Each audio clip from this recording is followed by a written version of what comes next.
Wer hat an der Uhr gedreht? Ist es wirklich schon so spät? Und nein, ganz ehrlich, es ist nicht zu spät. Es ist 17 Uhr, Zeit für einen neuen Blu-ray-Check.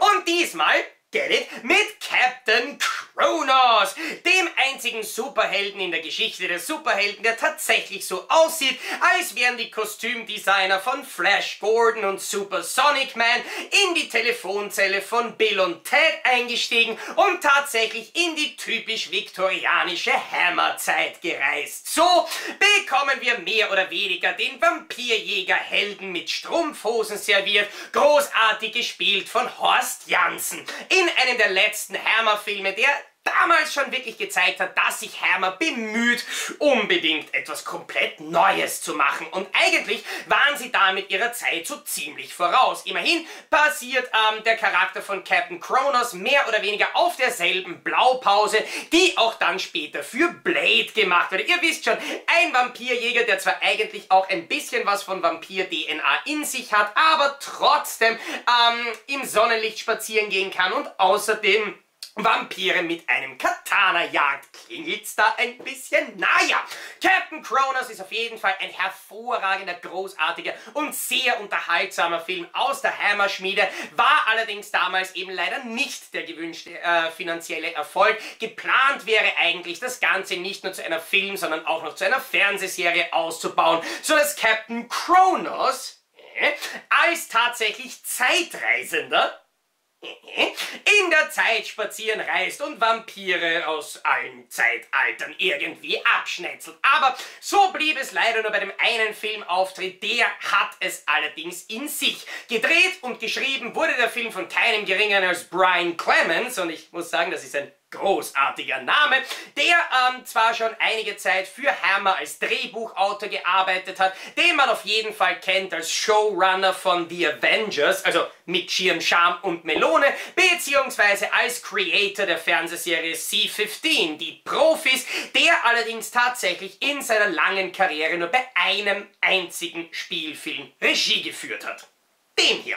Außerdem für die Hauptrolle, wie eben bereits erwähnt, wurde Horst Janssen besetzt, der damals in erster Linie bekannt war als Trapezkünstler, der aber zwischen 1958 und heute in sagenhaften mehr als 150 Film- und Fernsehproduktionen zu sehen war. Zu hören ist er interessanterweise nicht in allen davon. Wurde er doch bei der englischen Originalfassung von Captain KRONOS, obwohl er der englischen Sprache sehr wohl mächtig war, von einem anderen Schauspieler synchronisiert. Interessanterweise kam der Film damals in den 70er Jahren, offensichtlich war die Nachfrage nach Hammer-Produktionen damals schon etwas zurückgegangen, nicht einmal in die deutschen Kinos. Erst 2003 wurde der Film von Anolis für die damals noch auf DVD veröffentlichte Hammer Edition zum allerersten Mal hierzulande veröffentlicht und dafür dann logischerweise auch neu synchronisiert, sodass wir jetzt, das ist eine Ironie, die ich wirklich in über 15 Jahren im Filmbiz noch nie erlebt habe,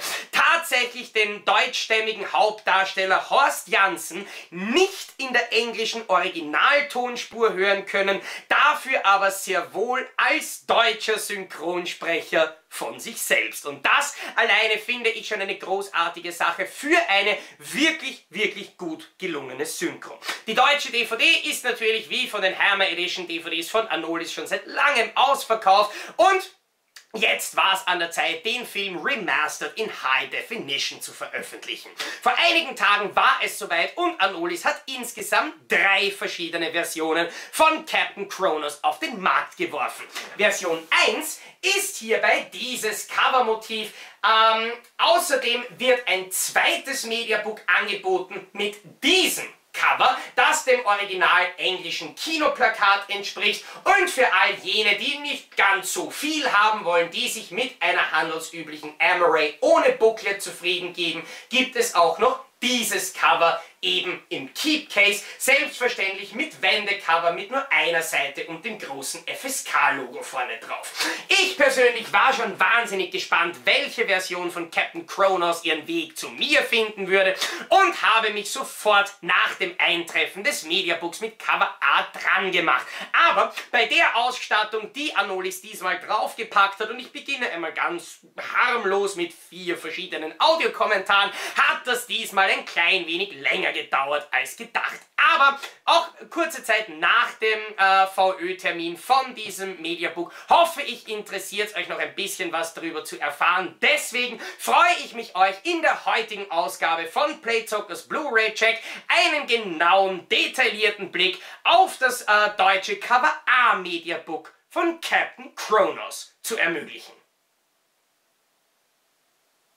Captain KRONOS, Vampirjäger. Wobei, ganz ehrlich, wenn ich mir dieses Frontcover-Motiv so anschaue, dann könnte man wahrscheinlich auch Captain KRONOS Intergalactic Cockblock unter dieses Motiv schreiben. Aber bevor wir uns jetzt wirklich mit dem Mediabook an sich beschäftigen, möchte ich natürlich wieder einmal kurz auf dieses Frontcover-Auflageblatt zu sprechen kommen, das Anolis auch bei allen anderen Hermer Mediabooks verwendet. Da finden wir natürlich auf dem Frontcover einerseits das große FSK-Logo, finden andererseits, und das finde ich bei diesem Titel ganz besonders spannend, auch sämtliche Textelemente komplett anders platziert als dann auf dem eigentlichen Mediabook, wobei logischerweise zu erwähnen, ist, dass die Platzierung auf dem Mediabook an sich wesentlich besser und passender ist, aber das ist ja auch unter Anführungszeichen die richtige Version.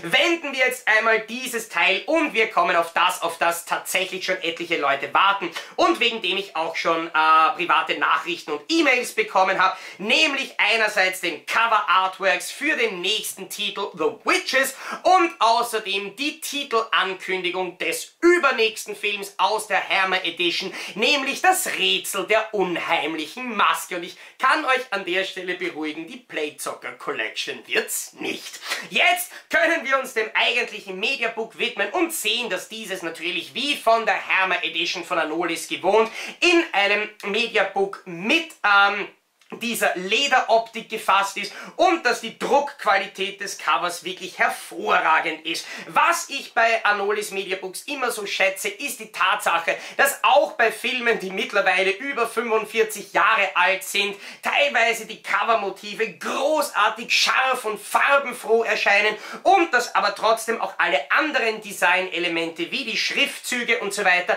nicht wesentlich schärfer erscheinen als der Rest des Motivs, sodass das Ganze ein wirklich angenehmes, homogenes Gesamtbild ermöglicht. Mir persönlich gefällt das hier vorliegende Cover A wesentlich besser als das B-Motiv, zeigt, finde ich, auch eben etwas Dynamik im Hintergrund und hat einfach, also wow! Captain KRONOS ist wahrscheinlich wirklich einer der Superhelden, von denen ich persönlich wesentlich mehr gerne gesehen hätte.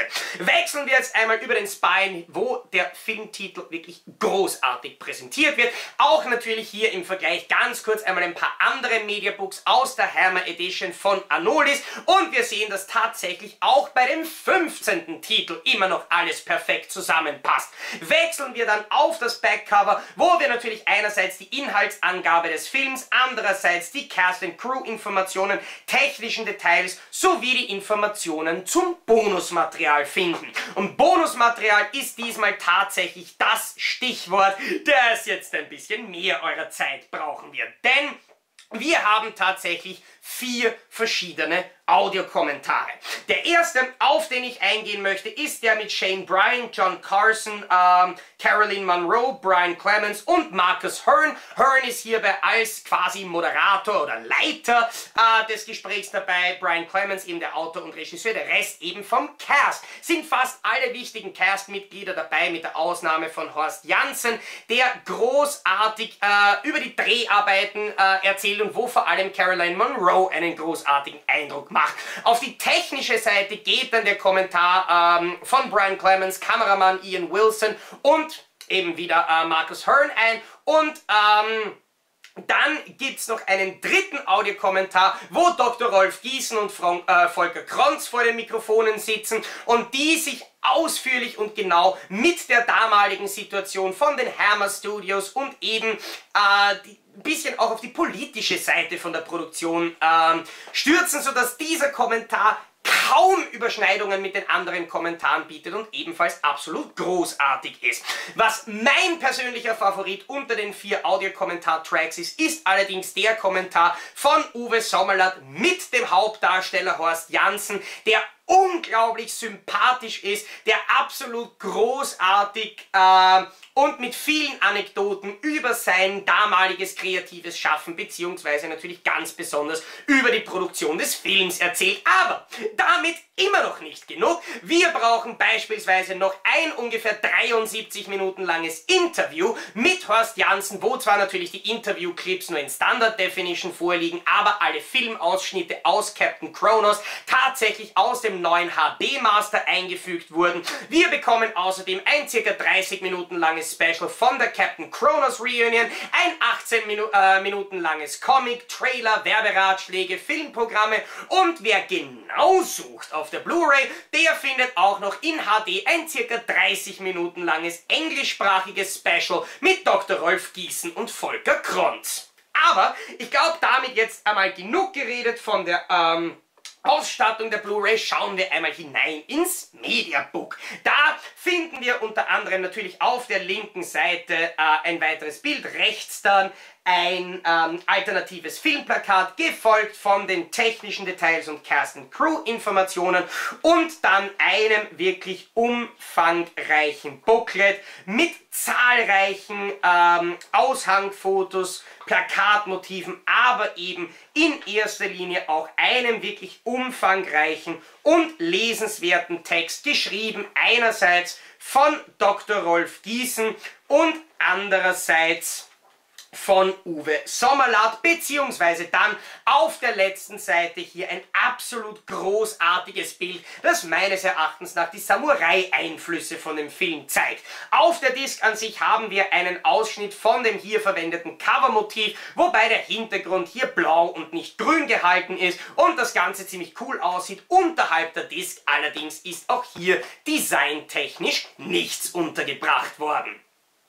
Und ja, immer wieder, wenn ich Filme aus den 70er Jahren vorstelle, bin ich persönlich gespannt darauf, was passiert, wenn ich die Blu-ray zum allerersten Mal in den Player einlege, auch wenn die Hammer Edition von Anolis mehr oder weniger gute Bildqualität und vor allem hervorragendes Remastering garantiert, gibt es trotzdem auch innerhalb der Reihe deutliche Qualitätsabstufungen. Deswegen freue ich mich drauf, euch im nächsten Segment von Playzockers Blu-ray Check einige Screenshots aus dem deutschen HD-Transfer des Films direkt zu zeigen, weise allerdings wie gewohnt darauf hin, dass ich diese Bilder in keinster Art und Weise bearbeitet oder verfremdet habe, sie aber natürlich abspeichern, ins Video einfügen, dieses dann rendern und auf YouTube hochladen muss, weswegen die Bildqualität der Screenshots in der jetzt folgenden Slideshow nicht mehr 1:1 mit der tatsächlichen Blu-ray-Bildqualität übereinstimmen kann.